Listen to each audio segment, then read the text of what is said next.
Hey everyone, and welcome to another deep dive. Today we're venturing into the fascinating world of neuromodulators. It's a bit like exploring a bustling city, right? Each neurotransmitter with a specific job, making sure everything runs smoothly. The coolest part, we're using your story about preparing for a PhD at 70 as our guide for this journey. It's really fascinating how your story frames this as a birth narrative for someone becoming a learner. It emphasizes how these neurotransmitters have been shaping your experiences from the very beginning, preparing you for challenges. Yeah, and it really made me realize how much is happening behind the scenes in our brains. We all know about dopamine making us feel good, but the intricacies of these systems are amazing. Get ready for some aha moments then, because today we're unraveling these intricacies. And we'll start with the very first neurotransmitter your story introduces, acetylcholine. Okay, acetylcholine. Yeah. Right at the neuromuscular junction. What does that even mean? It's where your brain's commands meet your muscles, like a bridge between thought and action. Without acetylcholine activating receptors, their muscles wouldn't contract. You couldn't breathe or move, or even exist outside the womb. Exactly. Acetylcholine is basically the get up and go signal. I see. So how does it work? It works through two main types of receptors, nicotinic and muscarinic. Oh, yeah, I remember those from the story. They're like two totally different communication styles, right? Right on. Think of nicotinic receptors like a text message, fast and direct. Instant response kind of thing, like a muscle twitch. Exactly. Muscarinic receptors, on the other hand, are more like a detailed email. They trigger a cascade of events inside the cell, leading to slower, longer-lasting effects. And there are subtypes even within the muscarinic family, right? It was a bit much to keep track of in the story. You don't need to memorize them all. The key point is that muscarinic receptors handle a variety of functions, from regulating your heartbeat to smooth muscle control, even secretions. It's like a behind-the-scenes team of specialists. Match the list. Okay, got it. The story also mentioned myasthenia gravis. It's a condition where these acetylcholine receptors are attacked right. That's right. It is a serious condition. But luckily, we now understand how these neurotransmitters work well enough to develop treatments. So what kind of treatments are there? Drugs that inhibit the breakdown of acetylcholine can help compensate for the damaged receptors. Wow, so we've basically found a workaround when one part of the system isn't working properly. That's pretty amazing. Exactly. Now, speaking of workarounds, let's move on to another often misunderstood neurotransmitters, dopamine. Ah, dopamine. That's where I started to feel a bit overwhelmed reading your story. 4 different pathways. It's a lot to unpack. I understand. Dopamine is vital for so many functions: movement, reward motivation, even hormonal regulation. Each pathway is like a specialized department in a company, working towards different goals. Okay, so break it down for me. What are these dopamine departments all about? Well, there's the mesolimbic pathway, the one most people know about. It's your brain's reward system, all about pleasure, motivation, and learning. But if it gets out of control, we can have problems, right? Addictions and such. That's right. Then you have the mesocortical pathway. Think of it as the brain's CEO, responsible for planning decision-making, those executive functions. Okay, mesolimbic is the reward system. Mesocortical is the executive function. What about the other way? Okay. There's the nigrostriatal pathway. This one is essential for smooth, voluntary movement. When this pathway is disrupted, like in Parkinson's disease, you see tremors and difficulty moving. Wow, so even walking relies on dopamine. It does. And lastly, you have the tuberoinfundibular pathway. Maybe less glamorous, but it regulates prolactin release, affects things like lactation and hormonal balance. So dopamine's involved in so many things. What does all this have to do with our listener and their PhD journey? Well, imagine starting a PhD. Challenging, rewarding. Dopamine is with you every step of the way. Mesolimbic pathway keeps you motivated, enjoying the process. But it could also lead to procrastination and burnout if it's not balanced right. Right. And the mesocortical pathway that's crucial for planning research, making decisions, and staying focused. Understanding dopamine helps you use its power while being aware of its potential downsides. Right, so it's about knowing the players and working with them, not against them. Precisely. And since we're talking about teamwork, let's introduce another neurotransmitter. Serotonin plays a huge role in mood and well-being. Serotonin, the happiness molecule, right? It's a bit more complex than that. Serotonin is definitely a mood regulator, but it also impacts sleep, appetite, perception, even learning and memory. Like a multi-talented artist then. Absolutely. And just like an orchestra needs various instruments, serotonin uses its different receptor subtypes to fine-tune a whole range of functions. Okay, so we won't get into all the subtypes, but what are some key things serotonin does in the brain? Well, for starters, it regulates anxiety. Certain serotonin receptors, like the 5-HT1A subtype, are targets for anti-anxiety medications. Oh, so those medications are working on the serotonin system? They are. Another important role is mood regulation. That's where the 5-HT2 receptors come in. They influence how we perceive and process emotions. And your story mentioned those are also targets for antipsychotics and hallucinogens. That's wild. That highlights the complexity and power of the serotonin system. So we have anxiety regulation, mood regulation. What else? Remember the part in your story about feeling nauseous? That's serotonin too, specifically the 5-HT3 receptors. And there's a drug called ondansetron that blocks these receptors. It's used to prevent nausea during chemotherapy. So serotonin is involved in anxiety, mood, nausea. It's like a master multitasker. You could say that, and we've barely scratched the surface. But let's introduce another key player, norepinephrine. Bring it on. What's a norepinephrine all about? Think of it as the energy and focus booster, best known for its role in the fight-or-flight response, getting your body ready for action when facing stress. So it's what makes our heart race when we see a challenge coming. Exactly. It works through alpha-adrenergic and beta-adrenergic receptors. Wait, more receptors. Are we ever done with those? Don't worry, you don't need to remember all of them. The main point is that these different receptors let norepinephrine have specific effects on different parts of your body. For example, alpha-1 receptors constrict blood vessels, raising blood pressure, while beta-1 receptors increase heart rate. So it's like norepinephrine is coordinating the whole body, getting everything ready for action. Absolutely. And it also impacts the brain, increasing alertness and focus. Some ADHD medications work by boosting norepinephrine levels. Interesting. So this fight or flight response isn't always bad. It can actually help us focus and perform better. It can. But like any tool you have to use it properly, chronic stress can overactivate the norepinephrine system, leading to anxiety and even burnout. So it's all about balance again. Too little norepinephrine and we lack energy, too much and we're stressed out. Precisely. And speaking of balance, our next two neurotransmitters are all about that. Glutamate and GABA. They're the yin and yang of the brain. Excitation versus inhibition. Okay, let's untangle this yin and yang. What are glutamate and GABA doing in our brain? Think of glutamate as the brain's accelerator. It's the most common excitatory neurotransmitter, promotes communication between neurons, and plays a huge role in learning and memory. So glutamate is what gets the brain firing. Exactly. And it works through various receptors too. The main ones are AMPA, NMDA, and kainate receptors. Don't let the names intimidate you. The important thing is they make sure the brain's communication network runs smoothly. Glutamate is the gas pedal, so GABA must be the brakes. You got it. GABA is the main inhibitory neurotransmitter. It prevents things from getting too out of control. It's crucial for calming the nervous system, reducing anxiety, and preventing seizures. Like the conductor telling everyone to calm down a bit. Precisely. And GABA achieves this through its own set of receptors, the main ones being GABA and GABA-B. Again, the key is that these receptors allow GABA to fine-tune its inhibitory effects, keeping things balanced. So this balance between excitation and inhibition is super important. Too much glutamate and we're overstimulated and anxious. Too much GABA and we're sluggish and unmotivated. Exactly. Finding the sweet spot is key for optimal brain function. Before we move on to practical tips, there was another neurotransmitter mentioned briefly. Histamine. What's its role in all of this? Think of histamine as the multi-tool. It's surprisingly involved in a lot of functions. Wakefulness, alertness, allergic responses, even regulating gastric acid secretion. The jack of all trades in the brain, then. Exactly. And it works through different receptors as well, each with its own specific effects. But I think we've covered enough receptors for today. The important thing is histamine is another key member of the brain's orchestra, contributing to all sorts of things that keep you going. This deep dive is already so insightful. It's amazing how intricate and interconnected everything is in our brains. It is. And the best part is, we can learn to understand and even influence this complex system through our lifestyle choices. That's what we'll explore in our next segment, how to nourish these neurotransmitters and optimize your brain health for the challenges ahead. Sounds good. I'm looking forward to that. We'll be back soon with part 2 of this deep dive. We'll get practical and explore how to fine-tune your own brain symphony for success. Welcome back to our deep dive into the world of neurotransmitters.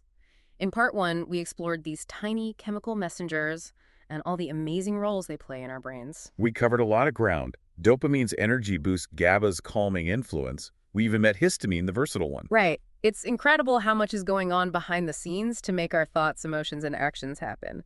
But now I'm really excited for this part, the practical stuff. You, me both. Understanding is one thing, but the real magic is learning how to actually support these neurotransmitters, Hmm. optimize our brain health. Luckily, your story gives us some great ideas for that. I love how it talks about nourishing the instruments in an orchestra. So let's start with acetylcholine, our get up and go neurotransmitter. How do we support its production and function? Remember how acetylcholine is made from choline? Yes, and your story really emphasized those choline-rich foods. Exactly. So making sure you get enough choline in your diet is a great starting point. What are some good sources? Eggs liver, even Brussels sprouts, they're packed with choline. Okay, so breakfast is important. But it wasn't just about diet, right? The story also mentioned exercise and being careful with certain medications. You're right. Regular physical activity increases acetylcholine levels in the brain. They can boost your thinking and even protect against age-related decline. As for medications, well, some have anticholinergic effects. Meaning they block acetylcholine. Exactly. Like some antihistamines. It's something to be aware of, especially as we get older. Be an informed patient advocate for your own health, right? You got it. And speaking of advocating for your health, let's move on to dopamine. Your story highlighted tyrosine meditation and avoiding addictive behaviors as ways to support dopamine. Okay, so much to unpack there. Let's start with tyrosine. How is it connected to dopamine? Tyrosine is an amino acid that basically acts as a building block for dopamine. It's the raw material your brain needs. Like choline for acetylcholine, we need tyrosine for dopamine? Precisely. And thankfully, tyrosine is found in lots of foods. Okay, give me the shopping list. What should I be eating? Almonds, bananas, even cheese. They're all good sources of tyrosine. Cheese! I'm listening. Now, how about meditation? That's an interesting one. How does that fit in with dopamine? Studies show that meditation can actually increase dopamine levels in the brain, probably by promoting relaxation, reducing stress, and those good feelings, all connected to dopamine. So it's not just about food, it's about our mental and emotional state, too. Absolutely. And while we're talking about mental state, your story also wisely warns against addictive behaviors. Makes sense since dopamine is so connected to reward and pleasure. Exactly. Addictive substances and behaviors, they kind of hijack the brain's reward system, flooding it with dopamine, creating cravings and dependence. Avoiding those pitfalls keeps your dopamine system in balance. It's like dopamine is a powerful tool, right? It can be used for good or bad depending on our choices. Couldn't have said it better myself. Speaking of choices, let's move on to serotonin, our mood modulator. Sunlight, specific foods, and gratitude were mentioned in your story as ways to support it. Sunlight for serotonin, I can see the connection, but how does it actually work? Sunlight is crucial because it kickstarts the conversion of tryptophan into serotonin. Tryptophan is an amino acid, right? Yep, an essential one. So we're not getting serotonin directly from sunlight, but the sunlight helps our bodies produce it. I see. So enough sunlight should help with mood, sleep, and even those seasonal blues. Exactly. Especially important for someone taking on a demanding Ph.D. program, right? All those late nights studying. For sure. So what about those specific foods for serotonin? What should I be buying at the grocery store? Things like salmon, turkey nuts, and seeds. All good sources of tryptophan. Okay, adding those to the list. But there was a catch, right? Something about combining them with carbs? You got it. Combining them with carbs can make tryptophan more available to the brain. How so? Carbs stimulate insulin release, which then helps clear out competing amino acids from your bloodstream, leaving more tryptophan to get to your brain and be converted into serotonin. Wow, it's fascinating how much nutritional science impacts brain chemistry. It really is. And let's not forget about gratitude while we're talking about things that influence serotonin. Gratitude. Now, that's a connection I wasn't expecting. How does that work? Practicing gratitude has been shown to increase serotonin activity in the brain. It's thought to work by focusing on positive experiences, reducing stress, those feelings of contentment, all linked to serotonin. So even keeping a gratitude journal can have a real impact on our brain chemistry. Exactly. We have more control over our neurotransmitters than we realize. I love that. Okay, we've covered acetylcholine, dopamine, and serotonin. What about norepinephrine, our fight or flight neurotransmitter? Exercise, cold showers, and omega-3 fatty acids were mentioned in the story. Right on. Let's start with exercise. It's a great way to boost norepinephrine because it challenges your body and mind, triggering the release of this energizing neurotransmitter. So going to the gym is good for both our physical and mental health. Absolutely. Exercise is often recommended for depression and anxiety, partly because of its effects on norepinephrine. That makes sense. But cold showers, now that's an interesting one. How do they fit in? They can be stimulating. Cold showers activate the sympathetic nervous system, leading to norepinephrine release. It's a brief stressor that can make you feel more alert and energized. I'm not sure if I'm ready to jump into a cold shower just yet, but I'm definitely intrigued. It's not for everyone, but it's a good example of how we can use different strategies to influence our neurotransmitters. Now, what about omega-3s? I know they're good for brain health. How are they connected to norepinephrine specifically? Omega-3s are those healthy fats found in fatty fish, like salmon and mackerel, and also in nuts and seeds. They're essential for healthy cell membranes in your brain. So they're like the building blocks for a healthy brain. Exactly. And healthy cell membranes are necessary for proper norepinephrine signaling. Omega-3s also fight inflammation, which can protect the brain and improve thinking. Okay, so we've got some strategies for supporting acetylcholine, dopamine, serotonin, and norepinephrine. Now, what about glutamate and GABA, that balance of excitation and inhibition? How do we keep them in harmony? For glutamate, your story emphasized magnesium and zinc and also cautioned against too much MSG. Interesting. I know magnesium is good for us. Why is it important for glutamate specifically? Well, magnesium helps regulate NMDA receptors. Those are one of the main types of glutamate receptors. It acts as a gatekeeper, preventing too much calcium from entering and protecting neurons from overexcitation. So magnesium keeps glutamate in check. Exactly. And zinc also interacts with NMDA receptors, possibly playing a role in learning and memory. Okay, magnesium and zinc for glutamate. Now, what about MSG? Why the caution? MSG is basically a form of glutamate. It can excite neurons, generally safe in moderation, but too much can overstimulate the brain and might lead to headaches, nausea, or even seizures in some people. Not ideal when you're starting a Ph.D. program and need all the focus you can get. Right. Now, for GABA, your story recommended meditation, green tea, and managing stress. Meditation again. It seems like a good strategy for a lot of these neurotransmitter systems. It is. Meditation encourages relaxation and lowers stress, which can enhance GABA activity in your brain. It's like giving your brain a calming massage. I like that, calming things down.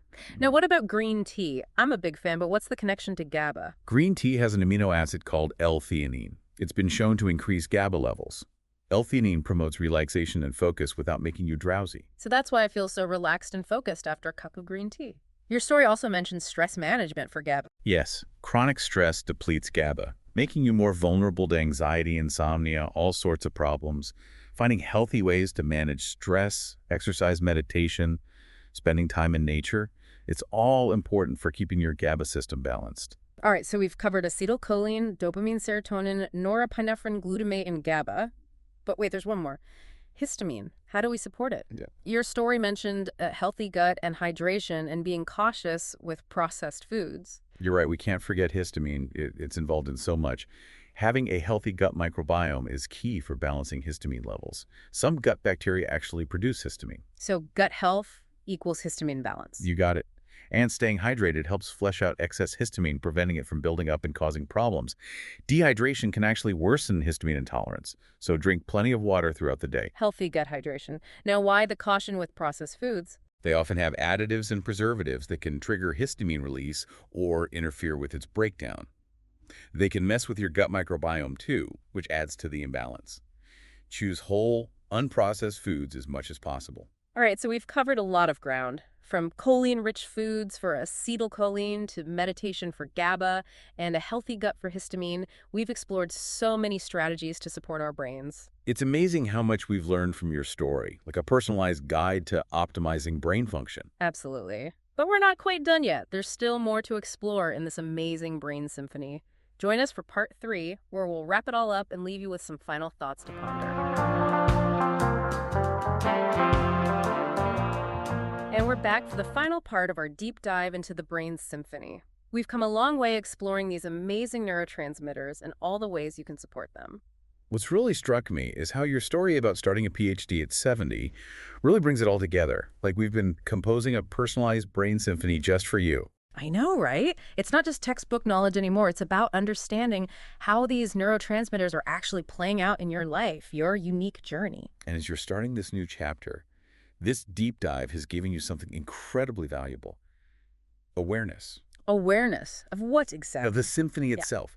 You've met the individual players, dopamine, serotonin, acetylcholine, the whole gang. But now it's about noticing how they interact.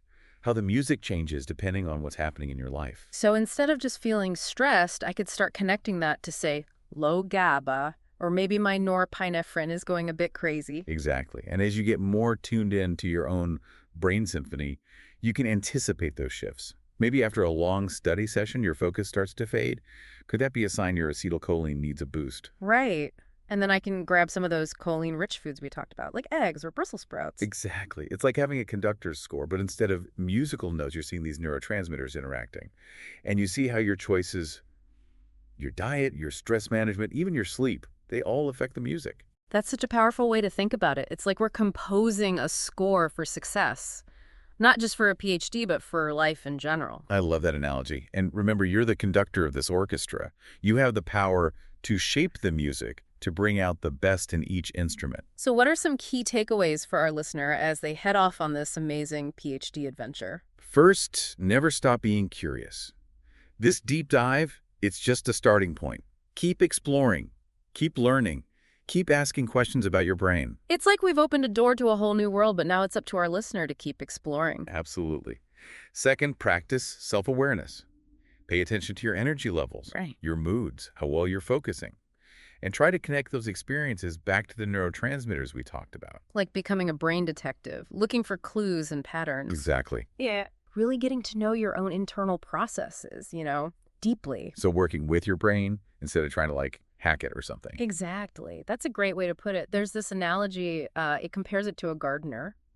Says we can actually cultivate a more resilient internal environment, tend to our mental garden, so to speak. I love that. So we're shifting away from that, brain as a computer idea and embracing this this view of the brain as a living system. Yeah. Dynamic, always changing. Exactly, precisely. Which, brings us to this whole brain enhancement project. To reach peak performance. But in specific areas, what do you think? Does that Specifically mentions these personalized approaches to brain enhancement, like tailoring interventions to each person's unique neurochemical profile. No two brains are exactly alike. So instead of a one-size-fits-all approach, it's more about finding what works best for you as an individual. I'm starting to see why this whole internal symphony idea is so important. Totally. And, it all comes back to resilience. The excerpt argues that real brain enhancement, it's not just about, boosting your brain power. It's about building a system, your brain, that's more robust, more adaptable, ready for anything. And lastly, remember, you have more control over your brain health than you might think. The choices you make each day, your diet, your exercise, how you handle stress, they all contribute to the harmony of your brain's orchestra. As our listener dives into the world of human sciences, we wish them all the best. May their brain symphony be beautiful and harmonious. And remember, the journey of discovery never really ends. There are so many more instruments to explore, so much more to learn, new symphonies to compose. That's a beautiful thought. Keep exploring, keep learning, and keep conducting your own amazing brain symphony. And if anyone listening wants to explore their own internal symphony, head over to events@brainthempark.com. They have some incredible resources on all of this. Definitely do that. It's pretty incredible stuff. All right, that's about it for today's deep dive. Until next time. See ya!